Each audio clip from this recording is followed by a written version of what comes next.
ចាជំរាបសួរនាងខ្ញុំឈ្មោះទេពលៀបថ្ងៃនេះនាងខ្ញុំ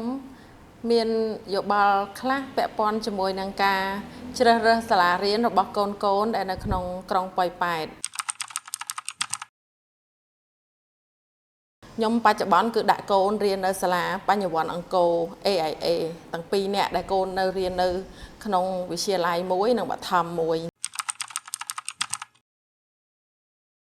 សាលាហ្នឹងគាត់មាន3ភាសាហើយស្រេច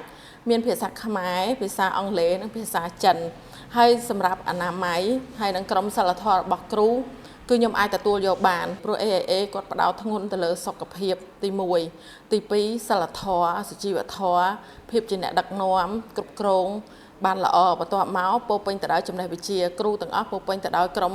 សិលធម៌ធ្វើការតាមវិន័យសាលាដែលបានដាក់ឲ្យវិន័យសាលាដែលបានដាក់ឲ្យខ្ញុំចូលទៅមើលផ្ទាល់មុននឹងខ្ញុំយកមកនិយាយខ្ញុំដើរមើលសាលាគាត់មានប្រមាណជាន់ខ្ញុំដើរមើលអស់មុននឹងខ្ញុំសម្រេចចិត្តគឺអនាម័យហើយទឹកគិតមើលតែទឹកដ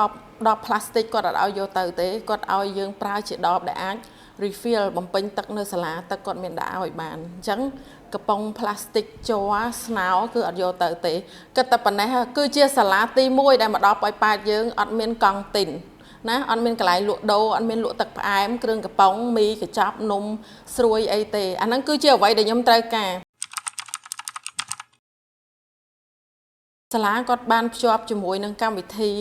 5S Kaizen ហ្នឹងគឺជាទម្លាប់ល្អទាំង5របស់ប្រជាជនជប៉ុនដែលគាត់បានទៅសិក្សាមកគាត់ក៏បានដាក់ពង្រៀងឲ្យអនុវត្តនៅក្នុងសាលាហើយអញ្ចឹងបានយើងថាទម្លាប់ល្អទាំង5របស់ជប៉ុនតាមពិតខ្មែរយើងក៏មានដែរខ្មែរយើងមានទម្លាប់ល្អទាំង5ហ្នឹងគឺរស់នៅដោយអនាម័យរស់នៅមិនប៉ះពាល់ដល់អ្នកដទៃមិនឲ្យអ្នកដទៃមកប៉ះពាល់ហើយយកពីកន្លែងណាដាក់វិញកន្លែងហ្នឹងទីកន្លែងត្រូវស្អាតគ្រប់ជានិច្ចគ្រប់ធ្លាប់ធ្វើអីស្មើបានគឺធ្វើអីស្មើនឹងជីវិតយើងគឺយើងមាននាឡិកាសម្រាប់ដាស់គ្រប់ពេលវេលាទាំងអស់ដូចថាក្នុង12ម៉ោងយើងមានស្មើគ្នា12ម៉ោងតែអ្នកខ្លះ12ម៉ោងម្នាក់ហ្នឹងគាត់យកទៅធ្វើអីតែសម្រាប់ក្មេងដែលមករៀននៅសាលា AIA ហ្នឹង12ម៉ោងហ្នឹងគឺគាត់ធ្វើអីគាត់ទទួលអី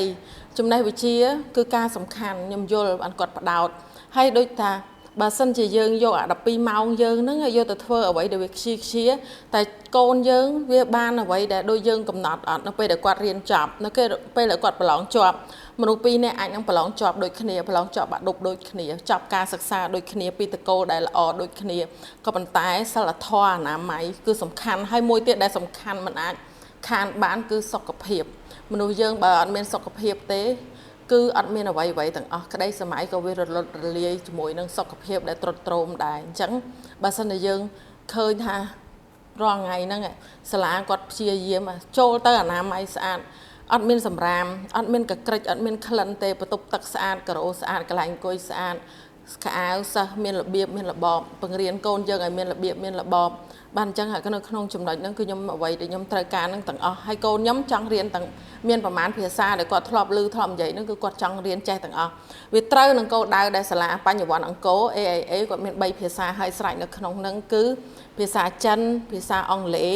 ភាសាខ្មែរចំណេះដឹងទូទៅលើសពីហ្នឹងទៀតខ្ញុំចង់បានខ្លាំងគឺភាសាអង់គ្លេសគាត់រៀនជាមួយនឹងជនជាតិដើមភាសាបរទេសគាត់រៀនជាមួយនឹងជនជាតិដើមអញ្ចឹងតង់ការនិយាយរបស់គាត់ការរៀនរបស់គាត់គាត់ឃើញភាគច្រើនគាត់យល់ដឹងទៅខាងក្រៅច្រើននៅពេលដែលកូននឹងរៀនបានបកកែកូនជាសិស្សគំរូកូនអាចទៅទស្សនកិច្ចនៅស្រុកក្រៅដែលសាលារៀបចំឲ្យកូនអាចទៅបន្តការរៀននៅខាងក្រៅដែលសាលាមានទំនាក់ទំនងឲ្យរៀបចំជូនទៅតាមក្រោយទៀតអាហ្នឹងហើយគឺជាអ្វីដែលខ្ញុំជាម្ដាយឪពុកចង់បានយើងរកស៊ីទទួលទានរាល់ថ្ងៃហ្នឹងយើងហត់គ្រប់គ្រាន់ហើយយើងអត់ចង់ហត់នៅចុងក្រោយជីវិតថែមទៀតទេអញ្ចឹងអ្វីដែលខ្ញុំធ្វើ clip video នៅក្នុងថ្ងៃនេះគឺខ្ញុំធ្វើចេញពីចិត្តដោយស្មោះគឺខ្ញុំពេញចិត្តដែលខ្ញុំផ្ញើកូនទៅរៀននៅសាលាបញ្ញវន្តអង្គរ AIA ហ្នឹងគឺខ្ញុំជឿជាក់ទាំងស្រុងមុននឹងខ្ញុំចេញមកនិយាយនៅក្នុងថ្ងៃហ្នឹងហើយសម្រាប់តម្លៃសម្រាប់គុណភាពគឺយើងមើលទៅគឺវាសមស្របមានតែ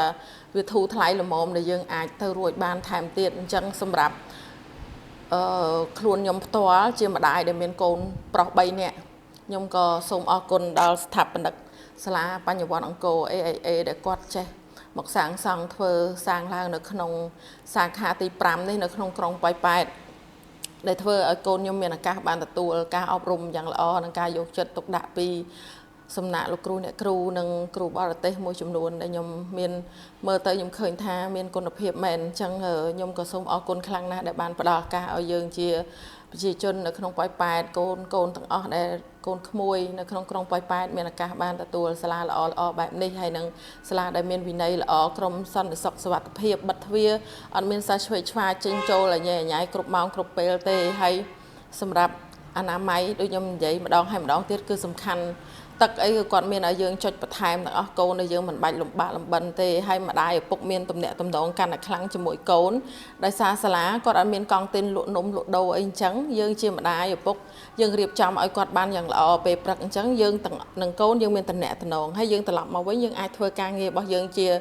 ជីវិតផ្ទាល់ខ្លួនរបស់យើងបានអញ្ចឹងខ្ញុំពេញចិត្តសាលាទាំងស្រុងហើយខ្ញុំនៅតែអរគុណម្ដងហើយម្ដងទៀតសម្រាប់ស្ថាបនិកសាលាបញ្ញវន្ត AIA ចាសូមអរគុណ